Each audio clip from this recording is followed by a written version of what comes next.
আজকের এই ভিডিওতে আমরা পঞ্চম শ্রেণী তৃতীয় পরীক্ষার মূল্যায়ন 2025 অর্থাৎ ফাইনাল এক্সামের পরিবেশ বিষয়ের 3 দাগের প্রশ্নপত্র অর্থাৎ বনগাঁ কবি কেশবলাল বিদ্যাপীঠ এই বিদ্যালয়ের সমস্ত প্রশ্নের উত্তরগুলি সমাধান করব।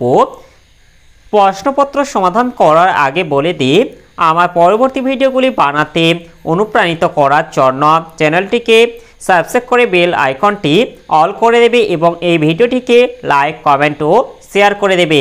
প্রথমে একের দাগে আছে সঠিক উত্তরটি বেছে নিয়ে লেখো। একের এক আছে পূর্ণিমা তিথিতে হয়, এটা হবে চন্দ্রগ্রহণ। এরপর একের দুই আছে প্রথম কাগজ তৈরি হয়, এটা হবে চীনে। এরপর একের তিন আছে চাঁদ যার চারপাশে ঘোরে, এটা হবে পৃথিবী। এরপরে একের চার আছে লেখাপড়া করা শিশুদের আইনত অধিকার, এটা হবে 14 বছর পর্যন্ত। এরপরে একে থেকে পাওয়া যাচ্ছে স্টিম ইঞ্জিন চলে, এটা হবে কয়লাতে। এরপর দুই দিকে আছে শূন্যস্থান পূরণ করো।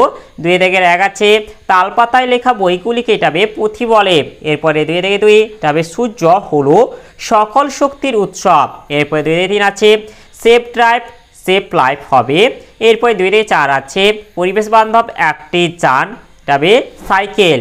এরপরে 2-5 বয়স্ক মানুষকে এটা হবে সম্মান করা উচিত। এরপরে 3 থেকে আছে বাম স্তম্ভের সঙ্গে ডান স্তম্ভ মিলিয়ে লেখো। বাম স্তম্ভ 3 দাগের এক আছে পাহাড়ি অঞ্চলে বন্যা, এটা হবে হরপ্পা বাঁধ। এরপর 3 দাগে 2 আছে টারবাইন, এটা হবে জলবিদ্যুৎ। এরপর 3 থেকে 3 আছে কালো হীরা, এরপর এটা হবে কয়লা। এরপরে 3 থেকে 4 আছে পথের পাঁচালী, এটা হবে বিভূতিভূষণ বন্দ্যোপাধ্যায়। এরপর 3 থেকে 5 আছে সুনামি, এটা হবে সামুদ্রিক জলোচ্ছ্বাস। এরপরে 4 থেকে আছে অতি সংক্ষিপ্ত উত্তর দাও। 4 থেকে 1 আছে পশ্চিমবঙ্গের আয়লা ঝড় কোথায় হয়েছিল?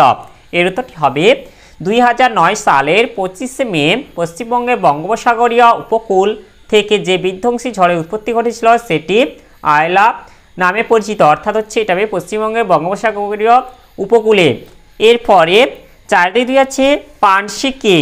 এর উত্তরটি হলো পানসি হলো লম্বাটে ধরনের হালকা ডিঙি নৌকার মতো জলযান, এতে পাল খাটানো থাকে, পালে হাওয়া লাগলে এগুলি খুব জোরে যেতে পারে। এরপরে 4 থেকে 3 আছে জোয়ার বলতে কি বোঝায়? এর উত্তরটি হলো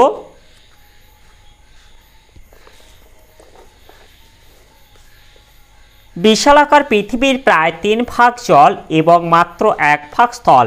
এই বিস্তীর্ণ জলরাশির ওপর চাঁদ ও সূর্যের মিলিত আকর্ষণ বল যথেষ্ট বেশি। এই আকর্ষণের প্রভাবে জলরাশি ফুলে ওঠে, জোয়ারের সৃষ্টি হয়। এরপরে 4 থেকে 4 আছে ঝালং কোথায় অবস্থিত? এটা হবে ঝালং ভুটানে অবস্থিত। এরপর 4 থেকে 5 আছে ভরা কটাল কোন তিথিতে হয়? এর উত্তরটি হবে ভরা কটাল অমাবস্যা ও পূর্ণিমা তিথিতে হয়। এরপরে 5 থেকে আছে অল্প কথায় নিচের প্রশ্নগুলির উত্তর দাও। 5 থেকে 1 আছে শিশুদের প্রধান মৌলিক অধিকারগুলি কি কি? এর উত্তরটি হলো শিশুদের অবশ্য প্রয়োজনীয় অধিকারগুলি হলো 1 বেঁচে থাকার অধিকার, 2 খাদ্য ও পানীয় জল পাওয়ার অধিকার, 3 স্বাস্থ্য ভালো রাখা, অসুখ হলে চিকিৎসা পাওয়ার অধিকার, 4 অবৈতনিক ও বাধ্যতামূলক শিক্ষা লাভের অধিকার, 5 নিজের নাম পরিচয় জানা ও প্রকাশ করার অধিকার, 6 নিজের মত প্রকাশ ও আলোচনা স্বাধীনতা, 7 মারধর ও মানসিক পীড়ন থেকে সুরক্ষার অধিকার প্রভৃতি। এরপরে 5 থেকে 2 আছে স্বাস্থ্য ভালো রাখতে কি কি করবে? এর উত্তরটি হলো স্বাস্থ্য ভালো করার উপায়। মানব জীবনে স্বাস্থ্য হলো অমূল্য সম্পদ, সুতরাং স্বাস্থ্য ভালো রাখতে গেলে আমাদের কতগুলি করণীয় দিক রয়েছে। সেগুলি হলো শরীরের যত্ন নেওয়া, ব্যক্তিগত পরিচ্ছন্নতা স্বাস্থ্য রক্ষার একটি গুরুত্বপূর্ণ দিক। আমাদের উচিত দেহের অঙ্গ প্রত্যঙ্গের যত্ন নেওয়া ও সর্বত্র পরিষ্কার পরিচ্ছন্নতা বজায় রাখা, এমনকি শরীর সুস্থ ও স্বাভাবিক রাখার জন্য নিয়মিত খাওয়া, জলপান করা, শাকসবজি খাওয়া, খেলাধুলা করা, শরীরচর্চা করা, যেমন দৌড়াতে হবে, সাঁতার কাটতে হবে এবং নিয়মিত যোগব্যায়াম করতে হবে। এরপরে 5 থেকে 3 আছে সূর্যের আলো কি কাজে ব্যবহার করা হয়? এর উত্তরটি হলো, এর উত্তরটি আমরা এখান থেকে বলে দেব, সূর্য থেকে আমরা আলো ও উত্তাপ পাই যা বিভিন্ন কাজে লাগে। যেমন 1, সূর্যের আলোয় বীজ থেকে নতুন উদ্ভিদের জন্ম হয়। সূর্যের আলো নিয়ে গাছেরা সালোকসংশ্লেষ প্রক্রিয়ায় খাদ্য তৈরি করে।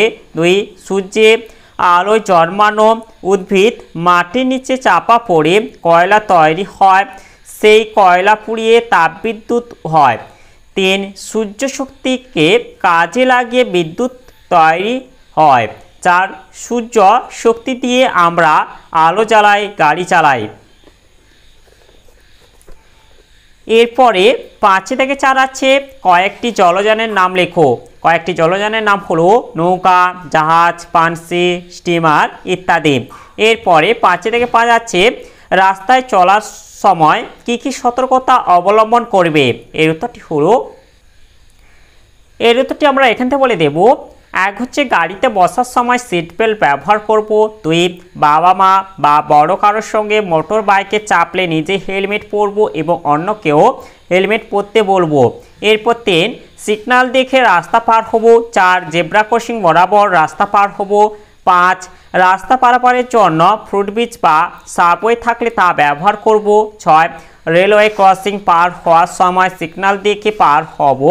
সবুজ সিগন্যাল থাকলেও যাত্রীবাহী ট্রেন বা মালগাড়ি চলে যাওয়া পর্যন্ত অপেক্ষা করব।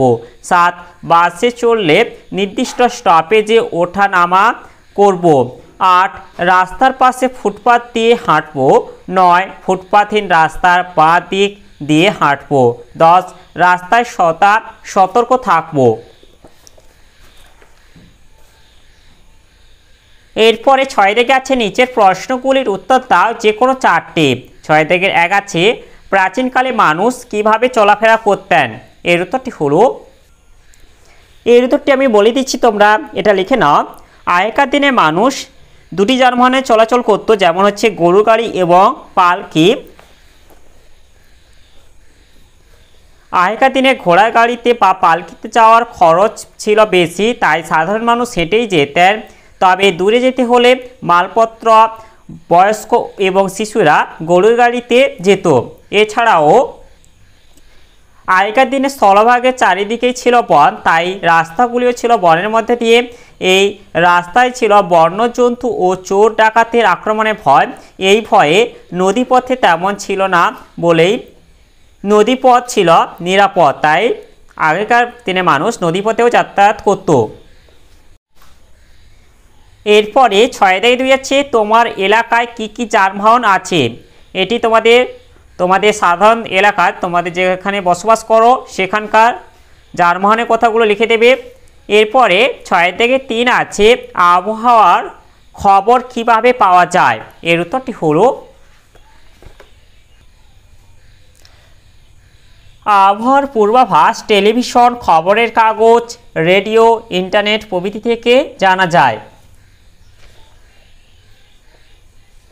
এরপরে 6 থেকে 4 আছে তুমি কি কি প্রাকৃতিক দুর্যোগের নাম জানো?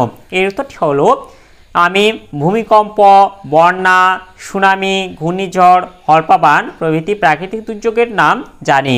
এরপরে 6 থেকে 5 আছে সুস্থ সামাজিক পরিবেশ কিভাবে গড়বে? এর উত্তরটি হলো, এর উত্তরটি আমরা এখান থেকে বলে দেব।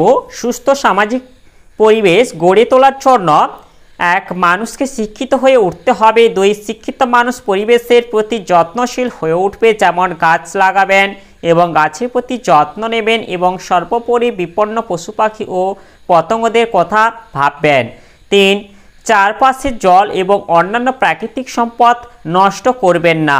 4, মানুষজন মিলেমিশে একে অপরের পাশে থাকলে সুস্থ সামাজিক পরিবেশ গড়ে উঠবে। তাহলে আজকের ভিডিওতে আমরা যে 3 দাগের প্রশ্নপত্রটি ছিল তা আজ সমাধান করলাম এবং ভিডিওটি শেষ করার আগে বলে দিই, তোমরা যারা এখনও পর্যন্ত চ্যানেলটিকে সাবস্ক্রাইব করোনি অবশ্যই চ্যানেলটিকে সাবস্ক্রাইব করে দাও, যাতে পরবর্তী ভিডিওগুলি নোটিফিকেশান তাড়াতাড়ি পাওয়ার জন্য।